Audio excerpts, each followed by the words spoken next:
Hello everyone, I am back with another video.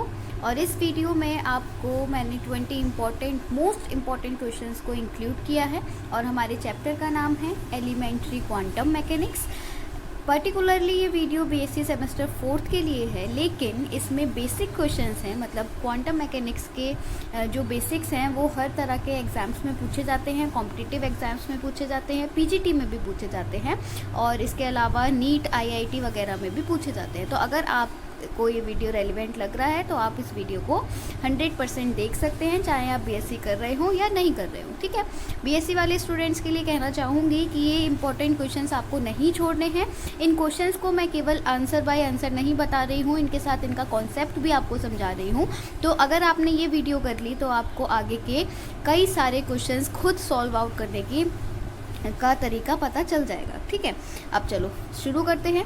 हमारा first question है, which of the following molecular orbital has lowest energy. अच्छा, इस question को solve करने से पहले हम ये देख लेते हैं कि ये जो हमारी मॉलिक्यूलर ऑर्बिटल इन्होंने बोला है, मॉलिक्यूलर ऑर्बिटल होती क्या है। अब देखो, एटम्स आपस में मिलकर क्या बनाते हैं, मॉलिक्यूल बनाते हैं। इतना तो बेसिक सबको पता है ना। अब अगर एटम है कोई तो उसके पास एटॉमिक ऑर्बिटल भी होगी। इसी तरीके से अगर मॉलिक्यूल है तो उसके पास मॉलिक्यूलर ऑर्बिटल भी होगी। मॉलिक्यूलर ऑर्बिटल कैसे बनती हैं कि जब दो एटम्स आपस में कंबाइन करते हैं तो असल में क्या हो रहा होता है, एटम्स की ऑर्बिटल्स आपस में कंबाइन करती हैं और वो कंबाइन करके, मतलब एटॉमिक ऑर्बिटल्स आपस में कंबाइन करके लीनियरली क्या बनाती हैं, मॉलिक्यूलर ऑर्बिटल बनाती हैं। मॉलिक्यूलर ऑर्बिटल 3 तरह की होती हैं। आपके कोर्स में बेसिकली 2 तरह की होंगी।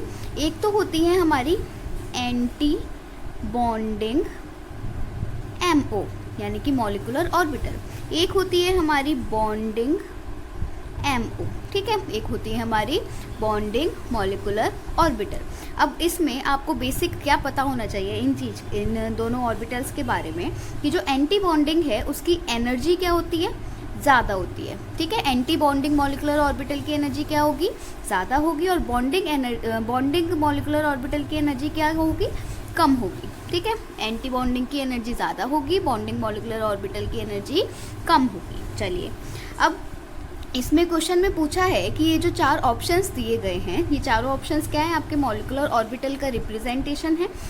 इन चारों मॉलिक्यूलर ऑर्बिटल्स में से सबसे कम एनर्जी किसकी होने वाली है।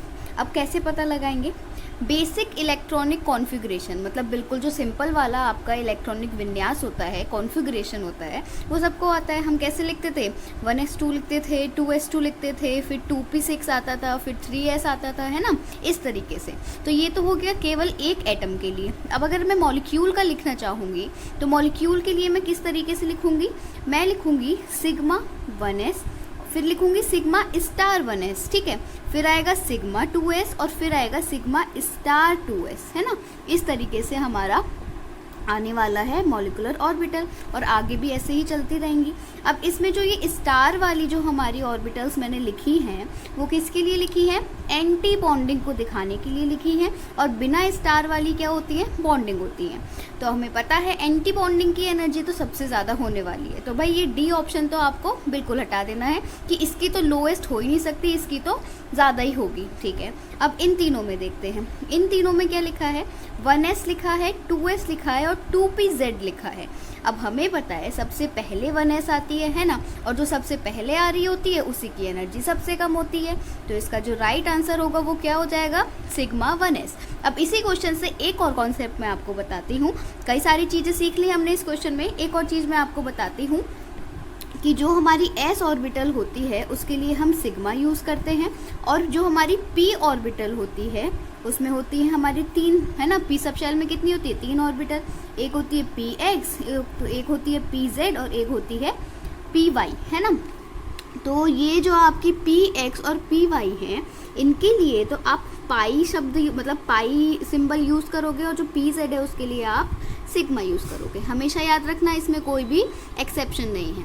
चलिए अगला क्वेश्चन देखते हैं, which of the following molecular orbital has highest energy. अब इसी का जस्ट अपोजिट क्वेश्चन ये आया है कि किसकी हाईएस्ट एनर्जी होने वाली है। चलो, अब सब पे तो स्टार लग रहा है, मतलब सारी तो एंटी बॉन्डिंग है, इस पर नहीं लग रहा है। ये क्या है, ये बॉन्डिंग है, तो इसे तो हटा दो, मतलब डी ऑप्शन तो बिल्कुल नहीं होने वाला है। अब इन तीनों में क्या होगा, इन तीनों में sigma star 2pz, pi star 2pz और पाई स्टार 2py।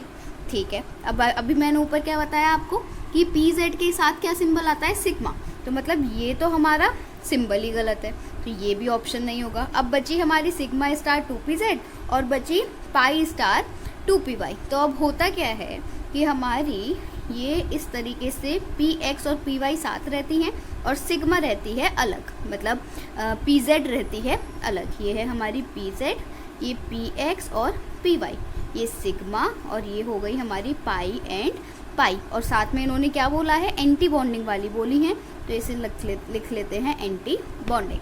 तो यहाँ पर क्या होता है कि जो pz होती है उसकी एनर्जी px और py से थोड़ी सी ज़्यादा होती है। इस वजह से क्या होगा कि जो हाईएस्ट एनर्जी होगी वो किसकी हो जाएगी, सिग्मा स्टार 2pz की हो जाएगी। चलिए अगला क्वेश्चन, थर्ड क्वेश्चन देखते हैं। एक्चुअली मैंने पहले ही रिकॉर्ड किया था लेकिन उसमें आवाज़ नहीं आ रही है, तो ये मैंने फिर से रिकॉर्ड किया है, इसलिए सब लिखा हुआ है ऑलरेडी। चलो दोबारा समझ लेते हैं, कोई बात नहीं, थोड़ी सी मेहनत आपके लिए कर लेंगे। चलिए देखते हैं क्वेश्चन क्या है, which is least stable. Least का मतलब है सबसे कम स्टेबल। ठीक है, अब हमें देखना है कि ये जो हमारे मॉलिक्यूल्स हैं, 4 हमें मॉलिक्यूल्स दिए हैं, आयनिक फॉर्म में भी दिया है, तो इन चारों में से सबसे कम स्टेबिलिटी किसकी होती है। ठीक है, इसके लिए एक सुपर ट्रिक है, हमेशा याद रखना इसे, और बहुत काम आने वाली है, हर तरह के कॉम्पिटिटिव एग्जाम में भी आपको काम आने वाली है। देखो ट्रिक क्या है कि इलेक्ट्रॉन की संख्या लिखी है मैंने, इलेक्ट्रॉन का नंबर लिखा है 11, 12, 13, 14, 15, 16, 17 और 18, यानी कि किसी मॉलिक्यूल में 14 इलेक्ट्रॉन हो, किसी में 15, सिमिलरली 13, तो उस बेसिस पर ये इलेक्ट्रॉन की मैंने नंबर लिखे हैं। अब ये जो 14 इलेक्ट्रॉन हैं, इसके लिए बेस्ट एग्जाम्पल है हमारा नाइट्रोजन। नाइट्रोजन का जो मॉलिक्यूल होता है उसमें कितने इलेक्ट्रॉन्स होते हैं, 14 इलेक्ट्रॉन्स होते हैं, और 14 के लिए मतलब नाइट्रोजन के लिए जो बॉन्ड ऑर्डर होता है वो कितना होता है, 3 होता है। बॉन्ड ऑर्डर का सिंपल सा मतलब है कि जो भी मॉलिक्यूल है उसमें जो भी एटम्स हैं उनके बीच आपस में मतलब कितना बॉन्ड बन रहा है। ठीक है, अगर 3 बॉन्ड ऑर्डर आया है तो मतलब दोनों नाइट्रोजन एटम के बीच 3 बॉन्ड बन रहे होंगे। ठीक है, अब इससे आप, इस ट्रिक से आप कैसे पता लगाओगे कि भाई कौन सा स्टेबल है, कौन सा कम ज़्यादा स्टेबल है। तो देखो ये जो हमारा बॉन्ड ऑर्डर है, बॉन्ड ऑर्डर जितना ज़्यादा होता है स्टेबिलिटी उतनी ही कम होती है। हमेशा याद रखना, अगर नहीं क्लियर दिख रहा हो तो मेरे वर्ड्स पर ध्यान दो। बॉन्ड ऑर्डर जितना ज़्यादा होता है स्टेबिलिटी उतनी ही कम होती है। ठीक है, अब ये बॉन्ड ऑर्डर किस मतलब ट्रिक में मैंने कैसे लिखा है कि जैसे जैसे एक एक करके इलेक्ट्रॉन बढ़ रहा है या एक एक करके इलेक्ट्रॉन घट रहा है, 14 से जैसे जैसे हम आगे पीछे जा रहे हैं तो 0.5 यानी कि आधा आधा हम कम करते जाएंगे। अगर मैं 14 से 15 पे गई तो बॉन्ड ऑर्डर 3 से 2.5 हो गया, फिर 2.5 से 2 हो गया, फिर 1.5 हो गया और फिर 1 हो गया। ठीक है, तो O2 के लिए इलेक्ट्रॉन कितने होते हैं, 16 इलेक्ट्रॉन होते हैं। 16 के लिए कितना बॉन्ड ऑर्डर, 2। ठीक है, O2 प्लस के लिए, प्लस का मतलब इलेक्ट्रॉन निकाल दो, तो O2 प्लस के लिए 16 में से एक गया, 15 के लिए कितना बॉन्ड ऑर्डर, 2.5। उसके बाद C O2 2 negative, O2 2 negative में 16 और 2 प्लस कर दो, 2 नेगेटिव का मतलब 2 इलेक्ट्रॉन प्लस कर दो, 18 के लिए कितना बॉन्ड ऑर्डर, 1। O2 नेगेटिव मतलब 16 में 1 प्लस कर दो, 17 के लिए हमारा कितना बॉन्ड ऑर्डर, 1.5। अब देखो इसमें सबसे ज़्यादा बॉन्ड ऑर्डर किसका है, इसका O2 पॉजिटिव का कितना है, 2.5। तो जिसका जितना ज़्यादा बॉन्ड ऑर्डर होगा उसकी स्टेबिलिटी उतनी ही कम होगी। और हमसे पूछा भी क्या है कि लीस्ट स्टेबल कौन सा होने वाला है, सबसे कम स्टेबिलिटी किसकी होने वाली है, तो हमारा राइट आंसर होगा O2 प्लस। ठीक है, ये ट्रिक आप नोट कर लेना अपने पास। MCQ देखते देखते साथ में एक पेन और पेपर लेकर बैठना, कॉपी लेकर बैठना, उस पर जो भी इंपॉर्टेंट पॉइंट्स में कॉन्सेप्ट आपको बता रही हूँ उसको नोट डाउन करते जाना। ठीक है, चलो अगला है हमारा किरचॉफ्स लॉ क्या होता है। अब किरचॉफ्स लॉ हमें क्या बताता है, ये हमें एब्जॉर्प्शन और एमिशन के बारे में बताता है। 2 टर्म्स होते हैं, एक होता है एमिसिविटी, एक होती है एब्जॉर्प्टिविटी, तो उसके बारे में बताता है। तो असल में मतलब थोड़ा याद करने वाला ही है ये, मतलब आपको ऐसे ही डायरेक्टली फार्मूला पता होना चाहिए। तो किरचॉफ लॉ का जो फार्मूला है वो चारों ऑप्शंस में कौन सा है, पहला ऑप्शन है ये है हमारा ES/AS = EB, ये हमारा कांस्टेंट है। ES का मतलब है एमिसिविटी और AS का मतलब है एब्जॉर्प्टिविटी। नेक्स्ट है हमारा, ये बहुत इंपॉर्टेंट है, स्टेफन बोल्ट्जमैन किरचॉफ से इतना नहीं पूछा जाता है, लेकिन स्टेफन बोल्ट्जमैन लॉ बहुत जगह पूछा जाता है, हर तरह के कॉम्पिटिटिव एग्जाम में भी पूछा जाता है। इसमें क्या है, स्टेफन बोल्ट्जमैन लॉ हमें क्या बताती है कि जो हमारी एनर्जी है, या फिर हम कह सकते हैं लाइट की इंटेंसिटी है, ठीक है, चाहे आप एनर्जी मानो चाहे इंटेंसिटी मानो, दोनों एक ही बात है, वो टेम्परेचर के साथ कैसे वेरी करती है या उसका टेम्परेचर के साथ क्या रिलेशन है। तो 4 ऑप्शन दिए हैं हमें कि जो हमारी एनर्जी है वो डायरेक्टली प्रोपोर्शनल होती है टी स्क्वायर के, या फिर एनर्जी हमारी डायरेक्टली प्रोपोर्शनल होती है टी की पावर 4 या फिर टी की पावर 3 या टी की पावर 5। तो इसका राइट आंसर है हमारा ऑप्शन बी कि जो एनर्जी होती है या इंटेंसिटी ऑफ लाइट होती है वो टेम्परेचर की 4th पावर की डायरेक्टली प्रोपोर्शनल होती है। नेक्स्ट क्वेश्चन है energy of electron in atom. Important question है, वैसे तो सारे ही जो मैंने 20 क्वेश्चन लिए हैं सब इंपॉर्टेंट हैं। Energy of electron in atom क्या होती है, जो हमारी इलेक्ट्रॉन की एनर्जी होती है किसी भी एटम में वो कैसी होती है, उसका मतलब उसका आप कह सकते हैं प्रॉपर्टी क्या है, ठीक है। तो क्वांटाइज्ड होती है, कंटिन्यूस होती है, बोथ होती है या नन होती है। तो देखो हमारी जो इलेक्ट्रॉन की एनर्जी होती है वो क्या होती है, क्वांटाइज्ड होती है। अब क्वांटाइज्ड का मतलब क्या है, हमें कैसे पता कि भाई क्या क्वांटाइज्ड को हम कैसे एक्सप्लेन करेंगे। तो आपने पढ़ा होगा कि जो हमारी एनर्जी होती है वो छोटे छोटे पैकेट के फॉर्म में आती है ना। जो हमारी एनर्जी होती है वो कैसी होती है, छोटे छोटे पैकेट के फॉर्म में आती है, और जो वो पैकेट्स होते हैं उनको हम क्या कहते हैं, उनको हम कहते हैं क्वांटा, ठीक है। तो इसलिए हम क्या बोलते हैं कि जो एटम है उसके किसी इलेक्ट्रॉन की एनर्जी कैसे होती है, क्वांटाइज्ड होती है। ये जो क्वांटा होता है इसकी एनर्जी असल में होती कितनी है, h न्यू के बराबर होती है। h मतलब प्लैंक कांस्टेंट, न्यू मतलब फ्रीक्वेंसी, एनर्जी बराबर h न्यू, ठीक है। चलिए आगे देखते हैं। अब नेक्स्ट क्वेश्चन है हमारा, when 2 hydrogen atoms are combined to form 1 hydrogen molecule then. अगर हमारे 2 हाइड्रोजन एटम्स आपस में कंबाइन होकर एक हाइड्रोजन का मॉलिक्यूल बनाते हैं, तो ये पूछना चाह रहे हैं कि उससे हमें कैसी ऑर्बिटल देखने को मिलती हैं, ठीक है। पहला ऑप्शन है 1 बॉन्डिंग ऑर्बिटल फॉर्म्ड, ठीक है, 1 bonding and 1 anti bonding orbital, 2 bonding orbitals formed या 2 एंटी बॉन्डिंग ऑर्बिटल्स फॉर्म्ड। कैसी, कितनी ऑर्बिटल्स या कैसी ऑर्बिटल्स हमारी बनती हैं। तो अभी हमने फर्स्ट क्वेश्चन जब स्टार्ट किया था तो ये सीखा था कि जब 2 एटॉमिक ऑर्बिटल्स आपस में मिलती हैं तो 2 तरह की बॉन्डिंग ऑर्बिटल्स, वो 2 तरह की मॉलिक्यूलर ऑर्बिटल्स बनती हैं, एक बॉन्डिंग होती है और एक एंटी बॉन्डिंग होती है। तो राइट आंसर होगा हमारा ऑप्शन बी, एक बॉन्डिंग और एक एंटी बॉन्डिंग ऑर्बिटल देखने को मिलती है, जिसमें कि बॉन्डिंग और मॉलिक्यूलर ऑर्बिटल की एनर्जी कम होती है, एंटी बॉन्डिंग मॉलिक्यूलर ऑर्बिटल की जो एनर्जी है वो ज़्यादा होती है। एंटी बॉन्डिंग को दर्शाने के लिए स्टार यूज़ करते हैं और इसे दर्शाने के लिए, रिप्रेजेंट करने के लिए कुछ यूज़ नहीं करते। चलिए अगला question, the phenomenon of ejection of electron from metal surface when light falls on it. ये आपने भाई 12th में भी पढ़ा होगा, 11th 12th में देखा होगा, कोई बात नहीं, हम रिवाइज कर लेंगे। कि ये पूछना चाह रहे हैं, हिंदी वालों के लिए फेनोमेना मतलब घटना, ठीक है। ये पूछना चाह रहे हैं कि अगर किसी मेटल की सरफेस पर, किसी मेटल की सतह पर लाइट आकर गिरती है, ठीक है, तब उससे जो इलेक्ट्रॉन निकलता है उसको हम क्या कहते हैं, उस फेनोमेनन को हम क्या कहते हैं, या उस घटना को हम क्या कहते हैं, कॉम्पटन इफेक्ट कहते हैं, रमन इफेक्ट कहते हैं, फोटो इलेक्ट्रिक इफेक्ट कहते हैं, या नन, मतलब इन ऑप्शन में से कोई सा नहीं। तो हमारा राइट आंसर है photo electric effect. Photo electric effect की डेफिनेशन भी ये हो जाएगी, अगर आप उल्टा करके क्वेश्चन आता है तो मतलब उल्टा क्वेश्चन भी आ सकता है कि भाई फोटो इलेक्ट्रिक इफेक्ट को आप कैसे एक्सप्लेन करोगे, तो उसमें वो ऑप्शन में डेफिनेशन दे सकते हैं, ठीक है। सिंपल सी चीज़ है कि मान लो ये हमारा कोई मेटल है ना, ये हमारा कोई मेटल है, उसकी सरफेस है, सतह है, इस पर आई हमारी कोई लाइट, और लाइट पड़ने से क्या हुआ, इलेक्ट्रॉन का इजेक्शन हुआ। इजेक्शन का मतलब निकलना, ठीक है। तो इलेक्ट्रॉन निकला और इस पूरी घटना को, इस पूरे फेनोमेनन को हम क्या कहेंगे, फोटो इलेक्ट्रिक इफेक्ट कहेंगे। अगला क्वेश्चन देखते हैं, in photoelectric effect the kinetic energy of the photoelectrons increases linearly with. अच्छा, तो फोटो इलेक्ट्रिक इफेक्ट जो है हमारा, उसमें जो काइनेटिक एनर्जी होती है वो फोटो इलेक्ट्रॉन्स की, मतलब फोटो इलेक्ट्रॉन्स, अब ये क्या नई चीज़ आ गई ऑब्वियसली कि जब लाइट पड़ रही है तो जो इलेक्ट्रॉन निकल रहा है उनको हमने बोल दिया है फोटो इलेक्ट्रॉन्स। तो ये पूछ रहे हैं कि फोटो इलेक्ट्रिक इफेक्ट में जो फोटो इलेक्ट्रॉन्स हैं उनकी जो काइनेटिक एनर्जी है वो किसके साथ लीनियर मतलब इंक्रीज होती है लीनियरली। सिंपल सा कहना चाह रहे हैं कि किसके डायरेक्टली प्रोपोर्शनल होती है काइनेटिक एनर्जी, किसके डायरेक्टली प्रोपोर्शनल होती है फोटो इलेक्ट्रिक इफेक्ट में।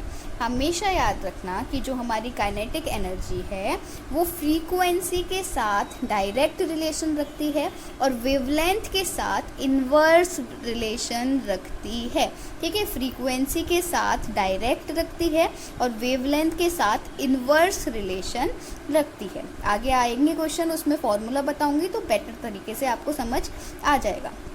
चलिए, When an electron drops, अगला क्वेश्चन देखते हैं, या comes from a higher energy level to a lower energy level then, जब कोई इलेक्ट्रॉन हायर एनर्जी लेवल से, जैसे मान लो ये हायर एनर्जी लेवल है और ये हमारी लोअर एनर्जी लेवल है, ठीक है, तो अगर कोई इलेक्ट्रॉन हायर से लोअर की तरफ आ रहा है तब क्या होता है, एनर्जी में कैसा चेंज आता है, या मतलब एनर्जी के साथ क्या होता है। ठीक है, तो हमेशा कभी भी हायर से लोअर की तरफ कोई इलेक्ट्रॉन जंप करेगा तो क्या होगी, एनर्जी निकलेगी। क्या होगी, एनर्जी निकलेगी, तो एनर्जी इज़ रिलीज्ड। अच्छा, इसको आप कैसे याद रख सकते हो, कोई ट्रिक इसकी है? क्यों नहीं है भाई, हर चीज़ की हम ट्रिक बना सकते हैं। देखो, ट्रिक का क्या है कि आप अपनी बुद्धि से भी बना सकते हो, या किसी दूसरे की ट्रिक आपको अच्छी लग रही है तो आप वो ट्रिक भी अप्लाई कर सकते हो। ट्रिक बस एक छोटी मतलब हमारा दिमाग बहुत आसानी से हमारी बनाई हुई चीज़ों को याद रखता है, तो उसे ही हम ट्रिक कह देते हैं। ठीक है, तो कैसे आप याद रखोगे कि जैसे आप जीने पर थे, मतलब आप सीढ़ियों पर थे, सबसे ऊपर वाली सीढ़ी पर थे, सबसे ऊपर वाली सीढ़ी से नीचे गिरोगे तो क्या करोगे, धड़ाम धड़ाम धड़ाम नीचे गिरे, सारी एनर्जी मतलब बेचारे आदमी का क्या हुआ, हलवा हो गया, वो निकल गया, उसकी एनर्जी सारी की सारी निकल गई। इसी का जस्ट अपोजिट कि आप नीचे वाली सीढ़ी से ऊपर वाली सीढ़ी तक चढ़ते चढ़ते जाओगे तो आपको क्या चाहिए होगा, एनर्जी लगेगी, आपको एनर्जी चाहिए होगी, है ना। तो जब हम नीचे से लोअर लेवल से अपर लेवल पर जाते हैं, हायर लेवल पर जाते हैं तो एनर्जी एब्जॉर्ब होती है, लेकिन जब हम ऊपर वाली सीढ़ी से हायर लेवल से नीचे वाली सीढ़ी पर जा रहे हैं तो एनर्जी निकल जाती है। ठीक है, तो एनर्जी इज़ रिलीज्ड। चलिए अगला क्वेश्चन देखते हैं।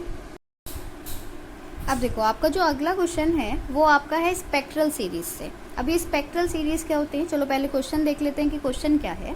Lyman series is obtained when the electrons from higher energy levels return to. देखो, बिल्कुल सिंपल लैंग्वेज में अगर आप समझना चाहो तो ये क्वेश्चन आपसे सिंपल ये पूछ रहा है कि अगर किसी हायर एनर्जी लेवल से लोअर एनर्जी लेवल पर कोई इलेक्ट्रॉन आता है तो आपको लाइमन सीरीज़ कौन सी लोअर एनर्जी लेवल पर मिलेगी, मतलब उस लाइमन सीरीज़ के लिए ऑर्बिट का नंबर क्या होगा या लेवल का नंबर क्या होगा, 1 होगा, 2 होगा, 3 होगा या क्या होगा। तो उसके लिए आपको पता होना चाहिए कि लाइमन सीरीज़ क्या होती है। तो हमारे जो हमारे जो साइंटिस्ट थे बोहर, उन्होंने स्पेक्ट्रल सीरीज़ के बारे में बताया था। उन्होंने बताया था कि कई तरह की हमें स्पेक्ट्रल सीरीज़ मिलती हैं। तो उन्होंने बताया कि एक सबसे पहली जो हमारी सीरीज़ होती है वो होती है लाइमन, ठीक है, दूसरी होती है बामर, तीसरी होती है पास्चन, चौथी होती है हमारी ब्रैकेट और जो पांचवी है वो है हमारी फुंड। ठीक है, अब ये जो इनके लिए लिखा हुआ है ऑलरेडी कि अगर लाइमन होगी तो n बराबर 1 होगा, मतलब जो लेवल का नंबर होगा वो क्या होगा, n बराबर 1 होगा। बामर के लिए n बराबर 2 होगा और पास्चन के लिए n बराबर 3, n इक्वल्स टू 4 हमारा ब्रैकेट के लिए होगा और n इक्वल्स टू 5 हमारा फुंड के लिए होगा। ये जो आपका p है ये क्या है, साइलेंट है, इसमें इसको हम फुंड सीरीज़ बोलते हैं। तो जो लाइमन सीरीज़ है उसके लिए जो हमारा n का वैल्यू होगी, n की वैल्यू होगी वो क्या होने वाली है, 1 होने वाली है। तो अगर कोई इलेक्ट्रॉन हायर एनर्जी लेवल से n इक्वल्स टू 1 वाली लोअर लेवल एनर्जी पर आता है तो उसके लिए हमें कौन सी सीरीज़ मिलती हैं, लाइमन सीरीज़ मिलती हैं। अच्छा, यहाँ सीखने वाली एक और बात है वो ये है कि n बराबर 1 में इलेक्ट्रॉन कहाँ से आ सकता है, n बराबर 2 से भी आ सकता है, 3 से भी आ सकता है, 4, 5, 6 कहीं से भी आ सकता है। सिमिलरली अगर मैं कहूँ कि अगर हमें ब्रैकेट वाली सीरीज़ चाहिए तो क्या लोअर लेवल तो 4 है, तो हायर लेवल कहाँ से शुरू होगी, 5 से शुरू होगी, तो हायर लेवल क्या होगी 5, 6, 7 एंड सो ऑन। ठीक है, चलिए उसके बाद अगला क्वेश्चन भी हमारा इसी से है, स्पेक्ट्रल सीरीज से रिलेटेड है। The बामर series in the spectrum of hydrogen atom falls in. जो हमारी बामर सीरीज होती हैं वो हमारे कौन से रीजन में लाई करती हैं। अब जो आपने कई तरीके की रेडिएशंस पढ़ी होंगी, आपने सुना होगा, एक शब्द सुना होगा जिसे हम कहते हैं इलेक्ट्रोमैग्नेटिक रेडिएशन, है ना। इलेक्ट्रोमैग्नेटिक रेडिएशन जो हमारी लाइट होती है वो भी क्या है, वो भी एक तरीके की इलेक्ट्रोमैग्नेटिक रेडिएशन है। तो ये जो हमारी सीरीज़ थी जो अभी हमने ऊपर पढ़ी, 5 तरह की सीरीज़ पढ़ी, ये क्या होती हैं, किसी ना किसी पर्टिकुलर रीजन में इलेक्ट्रोमैग्नेटिक रेडिएशन के किसी पर्टिकुलर रीजन में लाई करती हैं। तो जो हमारी बामर है वो किस में लाई करती है, ultraviolet region, visible region, infrared region या फिर नन। तो हमारी बामर सीरीज विजिबल रीजन में लाई करती है। जो लाइट हमें दिखती है वो भी कैसी होती है, विजिबल रीजन वाली होती है। इसके अलावा इसी से रिलेटेड बता देती हूँ कि जो हमारी लाइमन सीरीज़ होती है वो किस में आती है, वो अल्ट्रा वायलेट रीजन में आती है। हमारी बामर किस में आती है, विजिबल रीजन में आती है। उसके बाद पास्चन किस में आती है, नियर इंफ्रारेड रीजन में आती है। और ब्रैकेट और फुंड किस में आती हैं, ब्रैकेट और फुंड आपकी इंफ्रारेड रीजन में आती हैं। पास्चन नियर इंफ्रारेड रीजन में इसलिए मतलब इस नियर इंफ्रारेड का मतलब है कि विजिबल रीजन से थोड़ा सा आगे आप बढ़ोगे तो इंफ्रारेड की तरफ पहुंचोगे तो वहीं आपको पास्चन सीरीज देखने को मिलती है। चलिए अगला क्वेश्चन देखते हैं। अगला क्वेश्चन है, according to photoelectric effect relation between energy of photon and energy of electron. जो हमारा फोटो इलेक्ट्रिक इफेक्ट था उसके अकॉर्डिंग जो फोटोन की एनर्जी होती है और जो इलेक्ट्रॉन की एनर्जी होती है वो क्या होती है। ठीक है, मतलब वो आपस में किस तरीके से रिलेटेड होती है। चलिए पहला ऑप्शन है ई फोटोन बराबर, अब ये क्या है, ये आपको एक सिंबल दिख रहा होगा, इसे क्या कहते हैं, इसे हम कहते हैं फाई। क्या कहते हैं, फाई। यहाँ पर ये क्या रिप्रेजेंट कर रहा है, यहाँ पर ये वर्क फंक्शन के बारे में आपको बता रहा है। क्या बता रहा है, वर्क फंक्शन। तो ई फोटोन बराबर work function plus E electron. Next option है work function equals to E photon plus E electron. Third option है work function equals to half mv²। And fourth option है photon की energy equals work function plus half mv²। अब इसमें से कौन सा option आपका सही होने वाला है। तो देखो ऑप्शन ए तो आपका सही है, ऑप्शन ए क्या है, सही है। उसके अलावा आपका ऑप्शन डी भी सही है। अब ये कैसे हो गया, मतलब ये क्या हो गया, ये दो ऑप्शन कैसे सही हो सकते हैं। दो ऑप्शन ऐसे सही हो सकते हैं कि दोनों सेम ही ऑप्शन लिखे हैं मैंने। ई इलेक्ट्रॉन, इलेक्ट्रॉन की एनर्जी क्या होती है, हाफ mv² होती है। इलेक्ट्रॉन की एनर्जी जनरली क्या होती है, उसकी काइनेटिक एनर्जी होती है। तो इलेक्ट्रॉन की एनर्जी की जगह यहाँ क्या लिख दिया, हाफ mv² लिख दिया। फोटोन की एनर्जी की जगह आप क्या लिख सकते हो, फोटोन की एनर्जी की जगह आप लिख सकते हो h न्यू। भाई वेल नोन फैक्ट है कि हमारा जो फोटोन होता है उसकी एनर्जी क्या होती है, h न्यू होती है। तो इसको हम और भी तरीके से लिख सकते हैं कि h न्यू बराबर फाई प्लस हाफ mv², या फिर h न्यू बराबर h new not plus half mv²। अब h न्यू नॉट क्या है, h न्यू नॉट है हमारा वर्क फंक्शन। ठीक है, वर्क फंक्शन भी एक तरीके की एनर्जी होती है। ठीक है, फोटो इलेक्ट्रिक इफेक्ट अगर आपको समझ नहीं आ रहा हो तो मैं उसके लिए आपको एक डिटेल्ड वीडियो बना दूंगी, थ्योरी की वीडियो। आप मुझे कमेंट सेक्शन में बताना, मैं फटाफट से आपके लिए वीडियो बना दूंगी, लेकिन कमेंट में आपको बोलना पड़ेगा कि आपको किस टॉपिक की डिटेल्ड वीडियो थ्योरी वाली चाहिए। ठीक है, नेक्स्ट क्वेश्चन है, 1 आइंस्टीन इज इक्वल्स टू। एक आइंस्टीन किसके बराबर होता है, NH न्यू के बराबर होता है। बाकी ऑप्शंस भी हैं लेकिन हमारा जो सही है मैंने डायरेक्टली वही बता दिया, क्योंकि ये तो सिंपल सी चीज़ है कि एक आइंस्टीन हमारे H न्यू के बराबर होता है। Next, the minimum frequency required for an electron emission from metal surface is. Definition तो जानी पहचानी है कि मेटल सरफेस से हमें एक इलेक्ट्रॉन का एमिशन करना है या इजेक्शन करना है या एक इलेक्ट्रॉन को निकालना है। तो किसकी बात हो रही है? फोटो इलेक्ट्रिक इफेक्ट की बात हो रही है।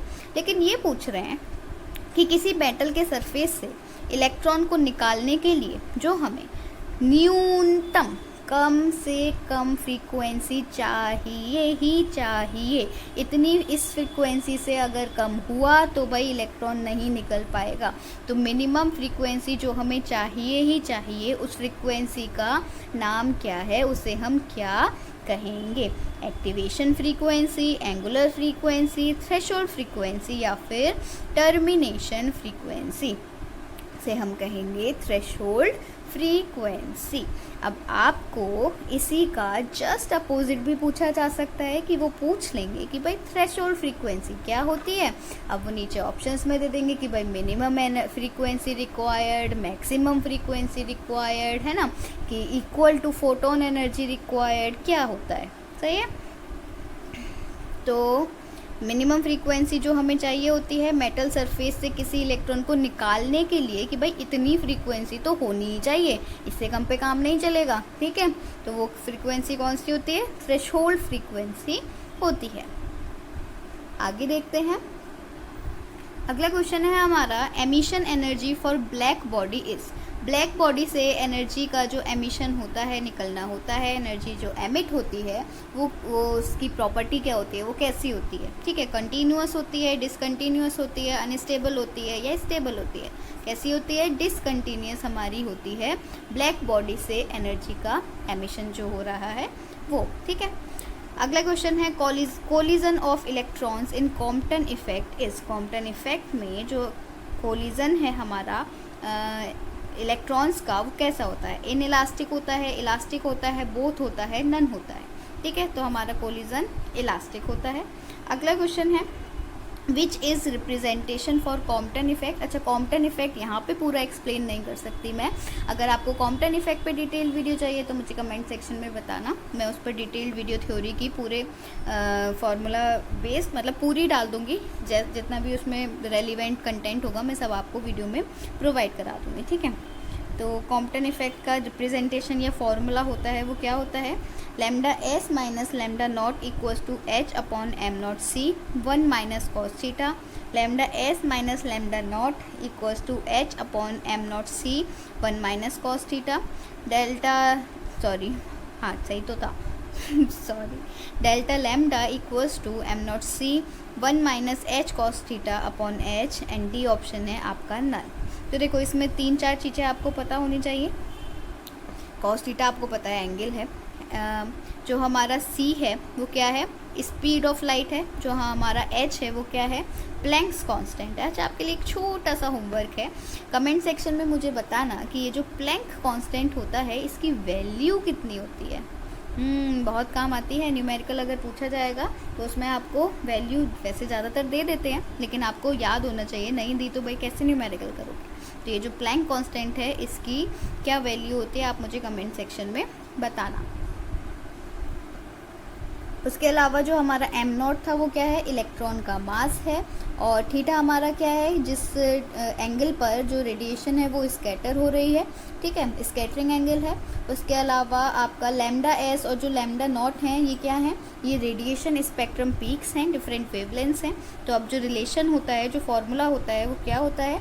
Lambda S minus lambda naught equals, option A is correct. Option A is correct, H upon M naught C, और ऊपर होता है 1 माइनस कॉस थीटा। इसमें नीचे दे दिया ना, ऊपर होता है मतलब मल्टीप्लाई में होता है। ये एक चीज़ है मल्टीप्लाइड बाई ये। ठीक है, which is Rydberg formula, very important. क्यों इंपॉर्टेंट है? फार्मूला पूछ लेंगे, इस फार्मूले से रिलेटेड आपसे न्यूमेरिकल पूछ लेंगे, न्यूमेरिकल सॉल्व करा लेंगे। ठीक है, तो इसलिए ये इम्पॉर्टेंट है आपका। रिडबर्ग फार्मूला क्या होता है? ये हमें बताता है कि किस तरीके से जो वेवलेंथ है, वो जो हमने अभी स्पेक्ट्रल सीरीज़ पढ़ी थी ना, तो उसमें जो इलेक्ट्रॉन हमारे हायर लेवल से लोअर एनर्जी लेवल पर आ रहा है, ये उस बेसिस पर है। ठीक है, तो वेवलेंथ का रिलेशन है। अब यहाँ पर क्या हमें सीखना है? पहले चलो ऑप्शन देखते हैं कि सही कौन सा है। Delta E equals to E I minus E F. I छोटा आई मतलब इनिशियल, एफ मतलब फाइनल। ठीक है, equals to R E 1/n², किसका, f वाला, फिर ni²। अच्छा, यहाँ मैंने ऑलरेडी लिख दिया है कि जो हमारा रिडबर्ग फॉर्मूला है उसमें जो रिडबर्ग कांस्टेंट है वो बराबर होता है RE/hc। ठीक है, उसके बाद बी ऑप्शन है 1/λ = r bracket 1/nf² minus 1/ni², C both, D none.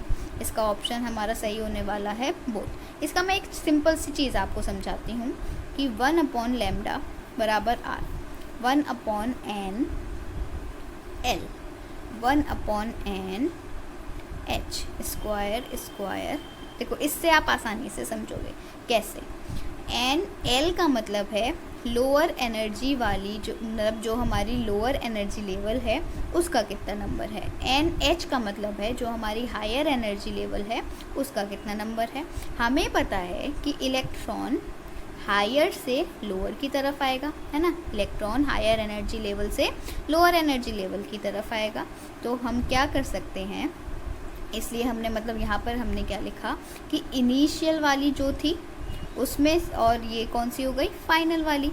तो फाइनल वाली कौन सी हो गई, लोअर वाली, और इनिशियल वाली कौन सी हो गई, हायर वाली। इसलिए यहाँ पर हमने NF² माइनस NI² लिखा है। ठीक है, चलो, तो इसमें दोनों ऑप्शन सही हैं। दोनों ऑप्शन कैसे सही हैं कि जो हमारी डेल्टा ई, ये जो डेल्टा ई है ये किसके बराबर होगी, h न्यू के बराबर होगी, है ना। और आर ई किसके बराबर होता है, आर किसके बराबर होता है, RE/hc के बराबर होता है।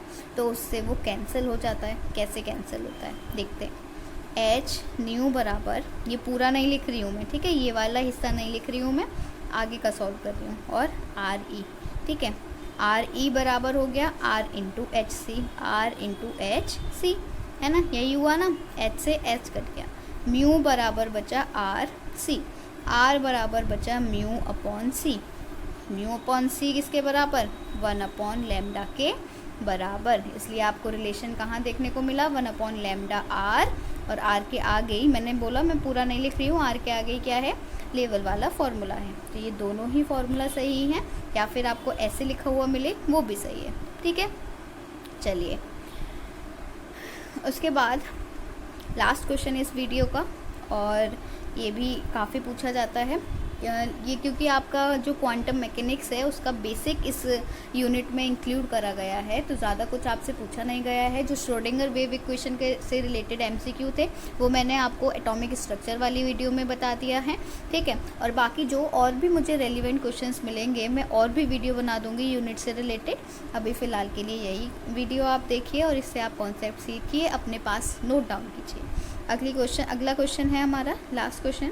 इन case of any two operators A and B, ठीक है, whose difference is A B minus B A, which is signified as, इस तरीके से bracket A, B is termed as. देखो, आपके पास दो डिजिट है, एक है 2 और एक है 3। ठीक है, ऑपरेटर क्या होता है, ये लगाया मैंने प्लस और ये बन गया हमारा 5। अगर इन दो चीज़ों के बीच में मैं ये प्लस ना लगाऊं तो मुझे कोई रिज़ल्ट भी ना मिले, या मैं माइनस ना लगाऊं, या मल्टीप्लाई ना लगाऊं, या डिवाइड ना लगाऊं, तो मुझे इन दोनों से क्या मिलेगा, कुछ भी नहीं मिल पाएगा। तो इसी तरीके से जो हमारे ऑपरेटर होते हैं वो ये हैं, प्लस, माइनस, मल्टीप्लाई और डिवाइड। मतलब असल में ये नहीं होते हैं, ये आपको समझाने का तरीका है। जो हमारे फंक्शंस होते हैं उनके बीच में रिलेशन को रखने के लिए हमें किसका यूज़ करना पड़ता है, ऑपरेटर का यूज़ करना पड़ता है। ठीक है, जैसे आपका हैमिल्टोनियन है ना, हैमिल्टोनियन ऑपरेटर है, काइनेटिक एनर्जी ऑपरेटर है, पोजीशन ऑपरेटर है, ये सब क्या होते हैं, ऑपरेटर्स होते हैं। ऑपरेटर को दिखाने के लिए कैप लगाते हैं। क्या लगाते हैं, कैप। ऐसे समझ लो थोड़ी सी इज्जत हमने उन्हें दे दी, कैप लगा दी। ठीक है, तो आपके पास A और B दो ऑपरेटर हैं जिनका डिफरेंस कुछ इस तरीके से है, A B minus B A, और उसको हम अगर शॉर्ट में लिखते हैं तो कैसे लिखते हैं, A, B। ये जो ब्रैकेट है ये असल में ब्रैकेट नहीं है, ये ब्रैकेट हमें बताता है कुछ चीज़, कुछ किसी के बारे में बताता है।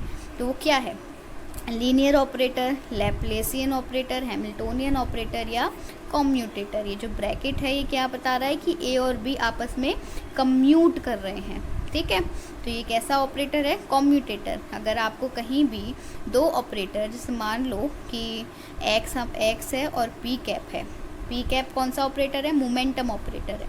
मान लो ये दो ऑपरेटर आपको दिए हुए हैं और इस तरीके से ब्रैकेट लगाया है, तो इसका मतलब है कि ये दोनों ऑपरेटर आपस में क्या कर रहे हैं? कम्यूट कर रहे हैं। तो ये कैसे हैं? कम्यूटेटर हैं। इस ब्रैकेट को मतलब इसे सॉल्व आउट करोगे तब आपको ये फॉर्म मिलेगी। मतलब अगर मैं इसे सॉल्व करूँगी तो क्या लिखूँगी?